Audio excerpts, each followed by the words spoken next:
ก็ได้บ่มาแล้วได้ไว้นี่จับเอาเกือบไว้โดยไว้นะฮะรถจักรนี่มาแล้ว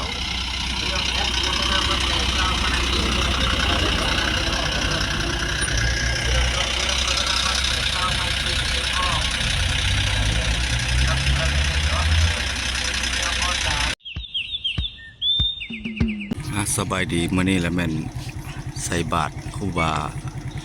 เที่ยวบวชเนาะอยู่วัดธาตุเมืองเก่าประมาณเพิ่นสิมาใส่บาตรอยู่บ้านละงัวเฮาประมาณ30องค์พี่น้องเนาะทางนี้เพิ่นสิเริ่มจากบ้านละงัวเฮาฮอดบ้านตาดเนาะมื้อนี้เนาะเฉพาะมื้อนี้เนาะเพิ่นบวชเดินดงเนาะหรือว่ามาแต่ละคนโลเวจันทร์ก็มีพี่น้องเนาะอันนี้ไม่ออกอยู่บ้านละงัวเฮาเมื่อวานนี่สิเป็นอยู่ในเมืองวันนี้แหละเพิ่นออกอยู่นอกพี่น้องเพิ่นกำลังเริ่มมาเลยพี่น้องเนาะกำลังเริ่มเข้ามาแล้วพี่น้องเพิ่นจะไป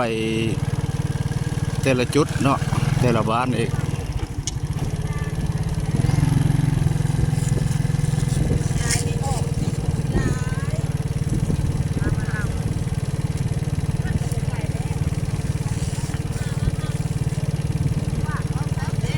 YouTube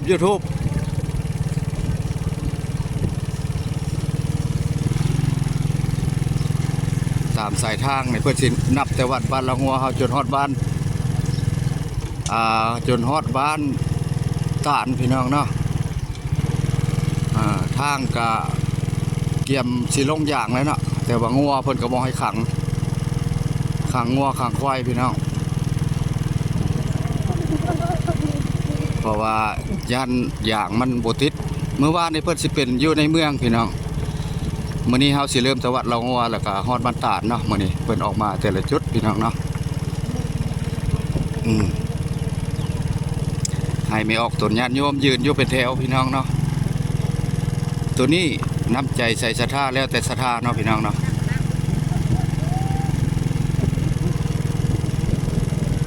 แต่ว่าเริ่มจะจุดวัดแต่ว่าทางนี้ละลัดอยู่นี่ก็ได้พี่น้อง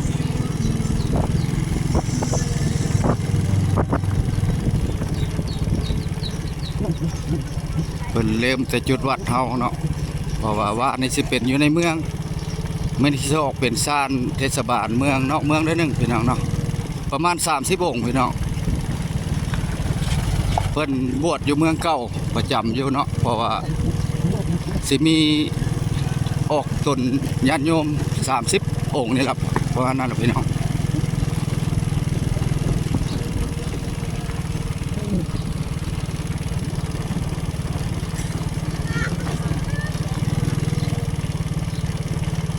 โอ้สบายดีไม่ใหญ่ใส่บาทบ่จักองค์เพิ่นมามื้อนี้30เนาะอันนี้บ้านเรางัวเฮานี่ก็ลายเนาะแม่เนาะทางก็สิแล้วเนาะทางก็สิแล้วเนาะแม่เนาะโอ้หลายคู่หลายคนพี่น้องเนาะทำบุญไว้เนาะครูบาเพิ่นกำลังเริ่มออกมาเนาะสบายดีแม่เป็นจะได้บ้านเฮาหนทางดีใจบ่หนทางทางอย่างครูบาสิเดินดงเพิ่นสิออกมาพี่30องค์เนาะแม่นเอาเดี๋ยวพี่น้องสบายดีมัดสุขุสุคนเนาะพี่น้องเนาะมื้อนี้ก็เป็นมื้อนึงอีกวันอาทิตย์เนาะก็เป็นครูบาเพิ่นสิออกมาบิณฑบาตเนาะมื้อวานนี้อยู่ในเมืองมื้อนี้ก็อยู่บ้านละงัวเฮาเริ่มแต่จุดวัดฮอดบ้านตาดมื้อนี้เนาะกำลังออกมาพี่น้องอันนี้ก็ออกตุนญาติโยมทางบ้านละงัวเฮาเนาะก็หลายพี่น้องเนาะทุกคนก็มาทำบุญไว้เนาะพี่น้องแดดจากเลื่อมจากหน่อยเนาะพี่น้องขอโทษขออภัยหนทางก็สิแล้วพี่น้องเนาะดีใจนำเพิ่นสิได้ลงยางเนาะสำคัญก็แม่นเรื่องสัตว์พี่น้องเนาะเพราะว่าการขี่งัวขี่ควายกับมัน เพิ่นสิรีดอย่างเนาะให้ขังซะก่อนอันนี้ทางประตูเข้าวัดพี่น้องอันนี้อาจารย์ใหญ่เพิ่นเนาะสบายดีอาจารย์จะได้หนาวบ่บ่หนาวอีกโอ้จั่วบ่มีบ่ออกมาหั่นบ่มีจั่วบ่มีแต่อาจารย์บ่คนเดียวบ่โดยเมื่อวานนี้อาจารย์บ่ได้ไปบิณฑบาตในเมืองบ่โดยโอ้เพิ่นรอเนาะพี่น้องเนาะอาจารย์เพิ่นรอถ้าองค์ใหญ่มาเนาะเพราะว่ามื้อนี้จะทำบุญเพิ่นก็เขตบรรทัดนะเสเขตมาทำนะเสมื้อนี้เนาะอาจารย์เนาะบ้านเรางัวหัวหน้าไปหาวัดดานโดยมื้อนี้ไปแต่ละเขตบ่อาจารย์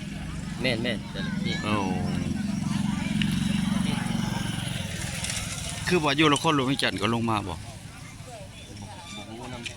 เพิ่นว่าวานในเมืองก็สิมีแล้วมันมีอยู่2สาย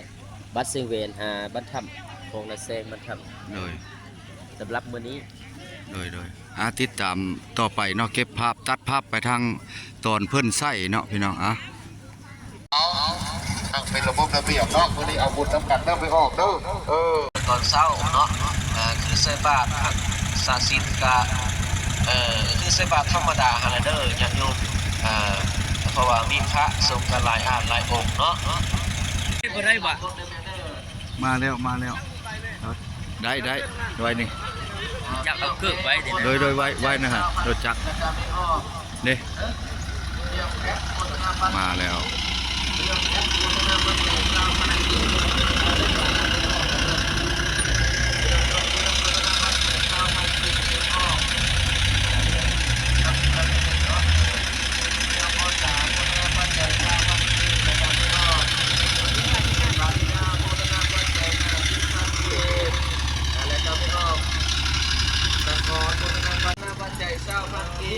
เริ่มจะแจวัดบ้านละงัวพี่น้องเนาะเพิ่นมารถติดแน่เนาะพี่น้องจากซาแล้วก็ไปฮอดบ้านตาดแล้วก็ไปฮอดเขตใดเอาแต่พี่ไปฮอดพุ่นบ้านอันนั้นบ่มานี่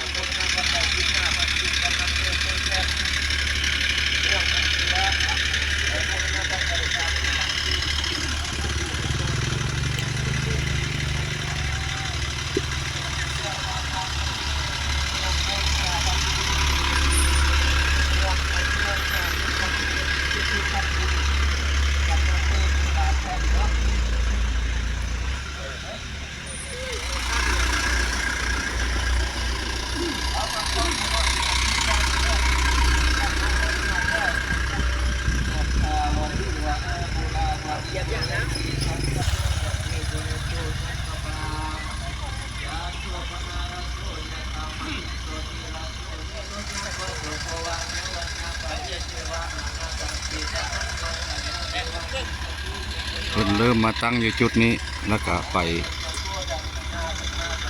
ฮอดเขตนาเสพุ่นละพี่น้องมื้อนี้เฉพาะมื้อนี้เนาะประมาณต่ำสุดก็30องค์มื้อนี้รถ4คันเนาะรถเมล์4คัน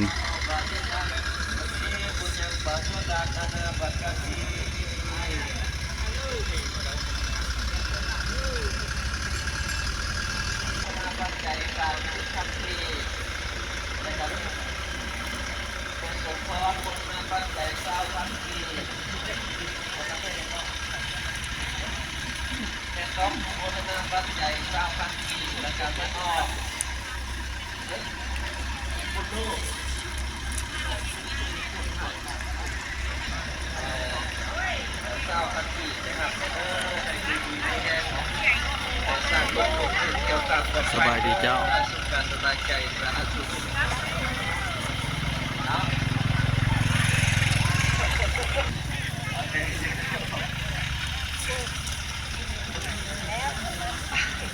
ไปออกจากเนาะ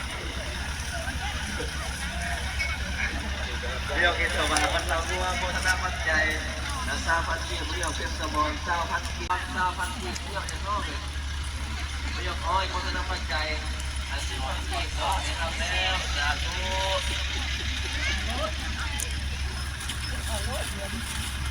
ขอยอดทำการไปออก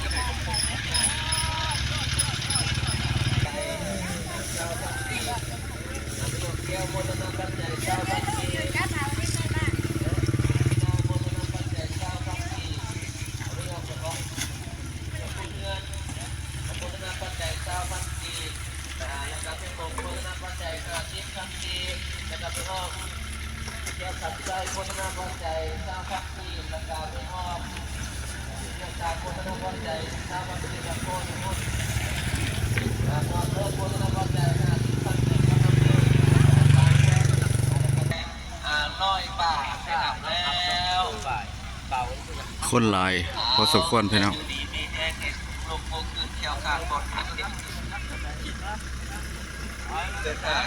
จะได้เกิดขาดเป็นวันอายุวันโนสุขขังพลังเด้อปรารถนาสิ่งใด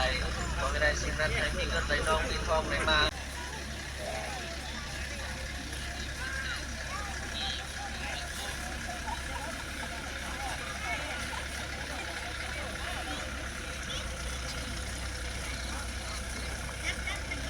ถือว่าสำเร็จงานนี้ก็ได้เนาะขอขอบบุญขอบคุณน้ำอกตุนญาติโยมเนาะที่ว่ามาแบ่งกินแบ่งทาน